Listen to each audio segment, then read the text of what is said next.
given the circumstances in Ukraine, which I would summarize as follows. I am conscious that you may be in possession of some of the information or all of the information I'm going to share with you. What I can tell you is that what we are telling you is confirmed information that is coming straight from the Ukrainian regulator or straight from the Zaporizhzhia nuclear power plant, where we have contacts at the moment and permanently through the night. So as you have been informed, overnight a projectile hit a building within the plant site, within the site of the plant. This building, I should repeat, is not part of the reactor, is none of the reactors, is a training adjacent construction facility to the reactors. This caused a localized fire, which was extinguished by the local fire brigade at the plant. So it's important to say that all the safety systems of the 6 reactors at the plant were not affected at all, and that there has been no release of radioactive material. No release of radioactive material. Importantly, in this regard, is the radiation monitoring systems. So the systems we have to measure the radiation are fully functional as well. However, as you can imagine, the operator and the regulator have been telling us that the situation is naturally continues to be extremely tense and challenging because of the circumstances. Of the plant reactors units, we must say that of all the units that we have there, there's only one that is operating at around 60% of its capacity. Unit 1 was in outage for maintenance. Units 2 and 3 are in safety controlled shutdown. Unit 4 is the one that is still operating at 60%, and units 5 and 6 were already being held in reserve, and they are operating normally in low power mode. I must indicate that 2 people have been injured. These people, according to the information we have, are not operators or technical people, and they are part of the security personnel around the plant. So these are the facts. We continue to be in contact with the operators and following the situation, of course, very, very closely. Let me now address how we are addressing this, what are the next steps that we are planning, what is possible in the circumstances. As you know, because we saw each other a couple of days ago, we had a special session of the Board of Governors here. And at that session of the board, I indicated, apart from the general exhortations and reminders of the importance of the general principles of never attacking a nuclear facility and other important conceptual elements, I reminded member states of a number of very clear points that must never be compromised if one is to ensure safety and security at any nuclear facility, be it a reactor or any other facility. And the first one of this was the physical integrity of the facilities, whether it is a reactor, as I said, a fuel pond, radioactive waste storage, everything. The second point that I mentioned to the board was that all safety and security systems at these places must be maintained and operational. The third point I indicated was that staff needed to be able to fulfill their activities normally. The fourth is that there should be at all times off-site power, electricity, so that the facility is able to continue running normally. I also referred to the supply chain that must be always available in case there is a need spare parts or things that are perhaps needed for repairs. I also referred as a sixth point to the radiation monitoring systems that are also required so that we have an idea of what's going on from the perspective of the possible presence of radioactivity. And finally, communication. Communication, which is so important, as you have seen throughout this night. Without it, we would have not been able to confirm the things that we are telling you. Well, everybody agrees, not without any exception. No country disagrees that these principles must be maintained. However, the first of this, the physical integrity of the plant, has been compromised with what happened last night. So we, of course, are fortunate that there was no release of radiation and that the integrity of the reactors in themselves was not compromised, but yes, the plant in a wider sense. But it is obvious that when we all agree on these principles, words must mean something, and we have to act in consequence. So for us, the IAEA, it is time for action. We need to do something about this. As I also referred to you, I believe, Ukraine sent a request for immediate assistance to us. So, bearing in mind what's happening and the risks that we may all incur if this continues without an enhancement and without a recommitment to these principles, I have indicated to both the Russian Federation and the Ukraine my availability and disposition to travel to Chernobyl as soon as possible, so that these 7 crucial pillars are never again compromised. The idea behind this initiative of mine as Director General of the IAEA is to agree on a framework and on a compromise that would commit to not compromise these principles that we all subscribe and agree to. We all know that given the very complicated circumstances on the ground, the logistics for such a trip, my presence in this place are not going to be easy and would not be easy.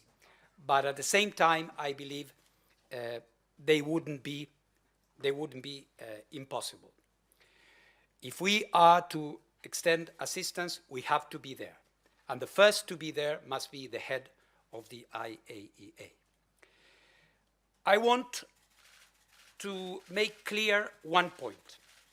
This initiative of mine has nothing to do with the political aspects of this crisis. This is not my mandate. I am not the Security Council of the United Nations. I am not the Secretary General of the United Nations. I am not a self-appointed mediator. It has nothing to do with that. I want to be extremely clear about this. What we are talking about here is a framework under the aegis of the IAEA, whereby Ukraine and the forces that are present there in the context of this military operation of the Russian Federation can agree to a commitment to not to compromise these principles that I have mentioned. So, as I said, the facts are this. The request for assistance has been made to us. We are not ignoring it. I am ready to come. I stop here and I take your questions. Thank you very much. So please identify yourself and your media. Thanks, DG Grossi. Jonathan Tyrone with Bloomberg News. Can you please just clarify who specifically you're in touch with on the Russian side? You said you were in touch with the Energoatom in Ukraine and the regulator. And can you also please clarify, do we know right now whether the control room itself at that nuclear power plant is in possession of Russian forces, or does the utility continue to have control of the room? Yeah, of course. As I mentioned, I am in touch with Russia and also, of course, Ukraine. Ukraine is my natural counterpart. In this, I should always emphasize, because we are talking about Ukraine, and they are our counterparts. However, we know, and this is no secret, there's a military operation and there are Russian forces there. Of course, we do have a number of contacts when it comes to the Russian Federation at diplomatic level and at technical level as well. This is the first part. The second part is regarding the operation of you're talking about the control room and things like that. Here I should emphasize that for the time being, it is purely Ukrainian staff running the operations there. What we have in this case, as we speak this morning at 10:45, what we have is in Chernobyl and in Zaporizhzhia, we have effective control of the site in the hands of Russian military forces. I hope the distinction is clear. Good morning, Albert Otti, DPA, German Press Agency. Just to clarify, you said you're proposing a framework to basically guarantee the safety of the nuclear installations from both sides. How does a trip to Chernobyl contribute to this? Do you plan to negotiate in Chernobyl? I'm not quite sure. We're going to be sharing some elements with both sides, and we are going to try to agree on that. It's part of the consultations we need to have. Sorry, that's the plan, to negotiate there? Yeah. Okay. Any other questions? Setsuko Inaki from Nippon TV. Just to follow up on that statement, that who do you envision as your counterpart? That's normally a foreign minister. So do you want the foreign ministers of Russia and Ukraine to go there, or? I'm talking, of course, with the political authorities of the countries, and this is also something that we have to know that this is an unprecedented situation. Normally, in diplomatic practice, one easy way out is to refer to precedent. It was done in this way last time this happened, so this establishes some sort of practice or tradition. Unfortunately, here we are in completely uncharted waters, but what animates this initiative is the need to act and to heed this call for assistance, bearing in mind the realities on the ground.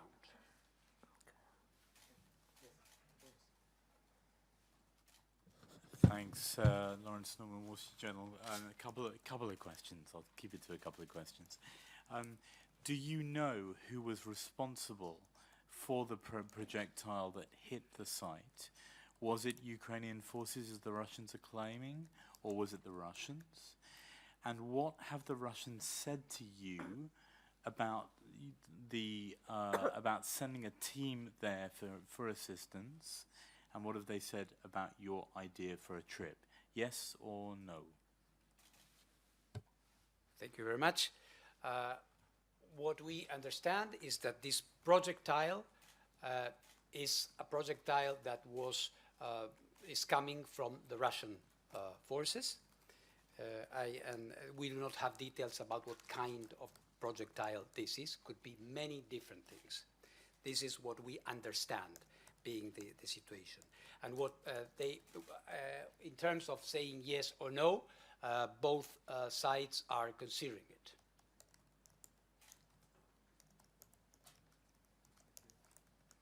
Any other questions? Francois Murphy from Reuters. Hi, DG, I'm Yes, over here. I'm sorry, Hi. I'm always losing you. Yeah, no, of course. Two questions then. What happens now, just particularly at Zaporizhzhia? You say the Ukrainians are in control of the control room and of the operations, but they're surrounded by the Russian military. Yeah. I mean, so what do you expect to happen here? Is things supposed to stay frozen as they are, sort of a bit like at Chernobyl, or do you imagine something else? I mean, what direction are things heading in? And then also, I just want to follow up on what Albert was saying. If you don't have agreement for a meeting, why are you specifically suggesting a meeting at Chernobyl? I mean, you could meet these people anywhere. So why is this so clear in your mind? Well, there are a number of technical characteristics that make it advisable to do it there, to have a better idea, and also to be more effective in diplomatic terms. It's very important to be there. Of course, at the end of the day, there might be many different formats, if you want. What we want to indicate here is the disposition of the IAEA to move, to do something about what is going on, and not simply tweet or say things from Vienna. We are ready to move. And in terms of I think one thing is connected with the other. What we have is a situation which is very difficult to sustain. And what has happened tonight, or last night, is proof of that. I have been saying for a few days now, I'm extremely concerned. This is something which is very, very fragile, very unstable as a situation. And now we have seen that because of this impact of a projectile, we don't know how it happened. I think it would be impossible unless you had a forensic team there to determine the circumstances, and this is going to be impossible. You had the kind of situation we had overnight, which could have been dramatic. So I think that we should not wait for something like this to happen before trying to address it in a more efficient way, since we know what is at risk. Right. And sorry, just to follow up, since you're saying, you're describing the situation overnight, and you say that you're in regular contact with people at the plant. So what is happening right now? So obviously we had this projectile hit, and there was some fighting. But right now we have this normal abnormality, if I can put it like that. The other day in my statement I was saying normal operations, but in fact there is nothing normal about this. Yes, they are running the plants, and I paid homage the other day to their bravery, to their courage, to their resilience, because they are doing this in very difficult circumstances. Now we see this happening. For how long can this continue? So I think it is our duty as an international organization with an important mandate to do safety and security, to do it also when the going gets rough.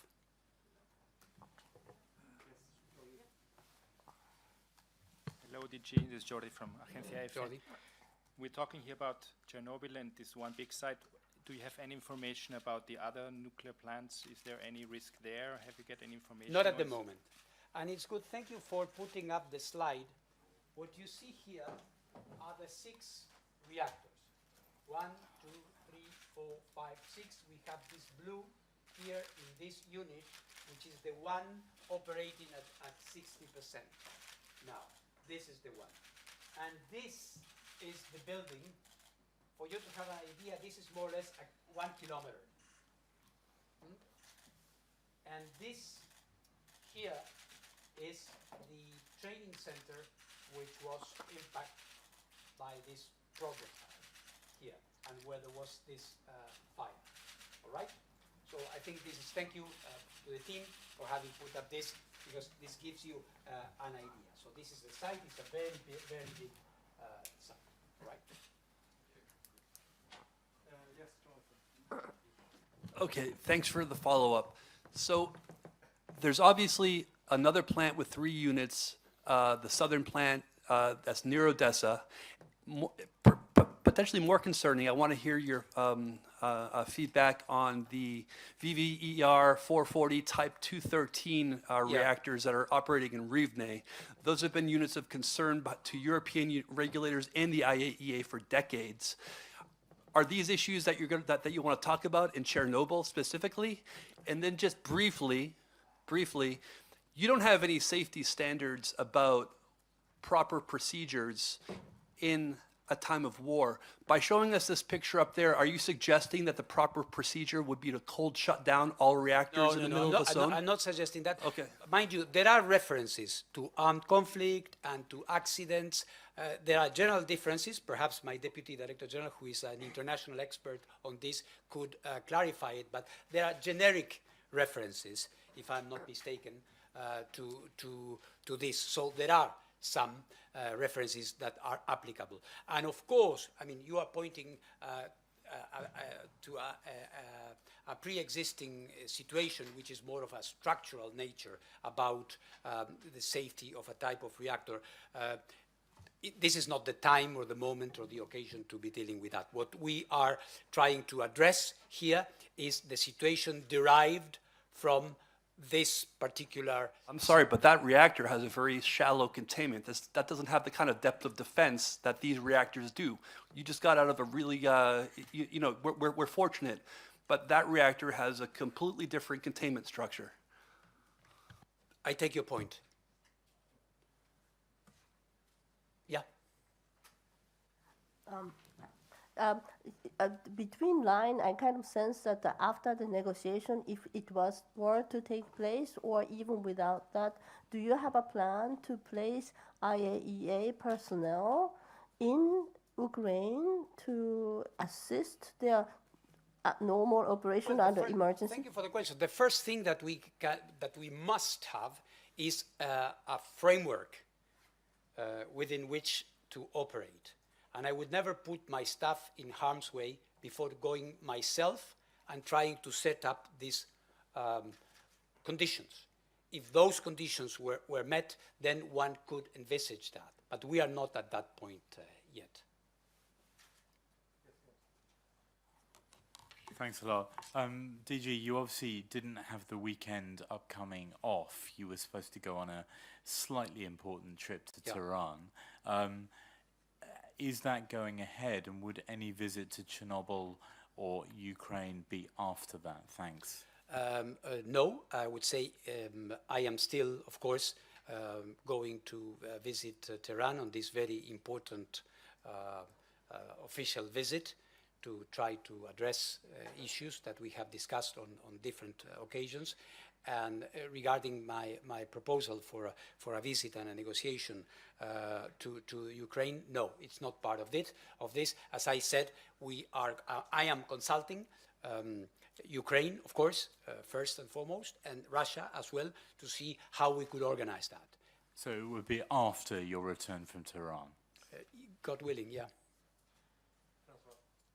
DG, just to follow up, I take your willingness to go to Chernobyl as an indication that you're not worried about the safety situation there, just because there seem to have been glitches with the radiation monitoring system there. Can you tell us what the latest I'm is not to concerned that? about the radiation. I am, of course, concerned about the general situation. This is a zone where there are military operations ongoing. It is obvious. Sorry, yeah, my question wasn't the best. But specifically on the radiation levels at Chernobyl, is the monitoring working Yes, it normally is. and everything seems normal?